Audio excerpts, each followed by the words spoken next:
করি সবাই ভালো আছেন। আজকে দেখাবো যে আমাদের ইনভয়েসের কিছু টাইপ আছে।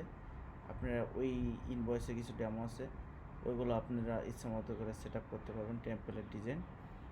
যদি আমরা যাই হচ্ছে ইনভয়েস টাইপে, সেটিংসের মধ্যে পাবেন ইনভয়েস টাইপ। এখানে দেখেন আমাদের উপরে ইনভয়েস টাইপ নামে 4টা অপশন আছে।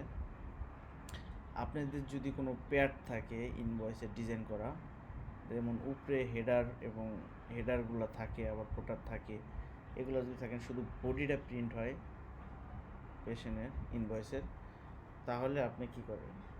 যেমন আপনার বড় সাইজের A4 সাইজের পেজ যদি প্রিন্ট করতে চান, তাহলে এখানে এটা সিলেক্ট করবেন, বড়ই ইনভয়েস আকারে প্রিন্ট হবে।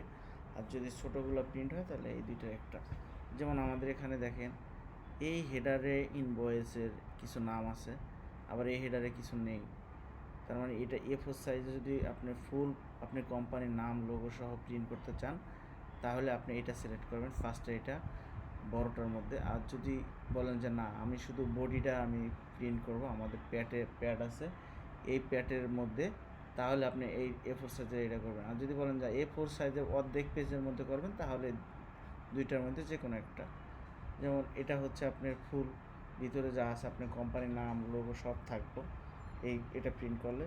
আর এটা শুধু বডিটা থাকবে না। আমি তাহলে বডিটা সিলেক্ট করলাম, করে আমি সাবমিট করলাম।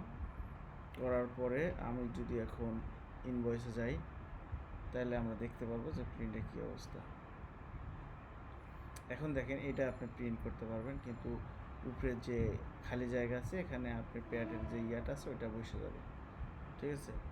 আবার আরেকটা অপশন আছে, সেটা হচ্ছে আপনার ইনভয়েসের A4 সাইজ টেস্ট রিপোর্ট টাইপও সেম। আর যদি কোম্পানির ইনফরমেশনের প্যাড থাকে তাহলে এই যে এটা দিবেন, আর যদি প্যাড না থাকে তাহলে এটা দিবেন। তাহলে আপনি কোম্পানির ইনফরমেশনগুলো আপনাদের পেপারের মধ্যে শো হবে। সো আজকে এই পর্যন্তই।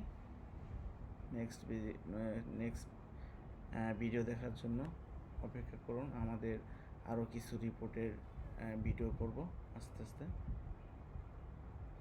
আল্লাহ হাফেজ।